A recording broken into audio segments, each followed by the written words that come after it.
Now, let's talk a bit about defusion. Defusion. This exercise is a simple one, but I want you to try and see if you can write this down, which is I want you to write the words, I am something. And we did this in the selfless context. So you don't have to do I am. You could do another thought that your mind has, like, the future is going to be, or I don't think I'll ever be able to, something like that. Or I just can never get something right. Whatever it is, just write something, but in the first person. Let's take that. I'm going to use a different one than I am, just for the sake.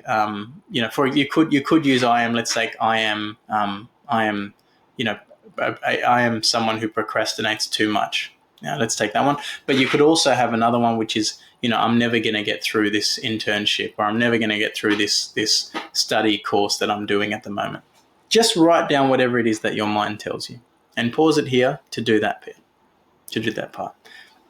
Now, the second phase of this is to add the phrase, my mind is having the thought that. So what I want you to do is you have the thought at the top, and on the second line, I want you just to write the words, my mind is having the thought that. And just to yourself, even if you pause this video just for 2 seconds, just pause it and say the thought, say the first line by itself and notice what that feels like. And then say the second line by itself and notice what that feels like. I'm never going to get through this internship. My mind is having a thought that I'm never going to get through this internship. Okay. Now let's add a third line, which is I am noticing that. I am noticing that. Just write those words on the third line. Now, in this part of the exercise, I want you to again pause the video, and I want you to just say the first line by itself. Then I want you to say the second line and then the first line. And then if you can say the third line followed by the second line followed by the first line. So it'll go like this. So you can say, I am never going to get through this internship, number one. My mind is having a thought that I'm never going to get through this internship. Second one. Third one. I'm noticing that my mind is having the thought that I'm never going to get through this internship.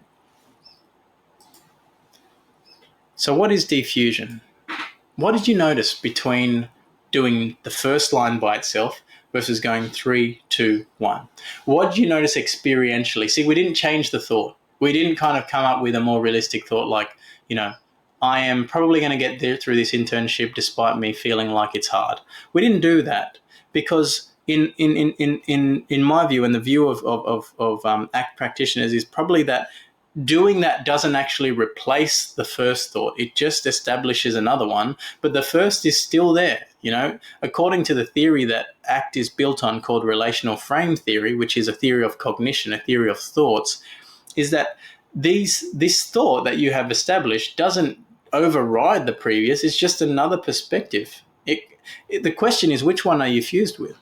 So here we see that there is a shift, and you might notice some of these things. When you did 3, 2, 1, you might notice a perspective shift.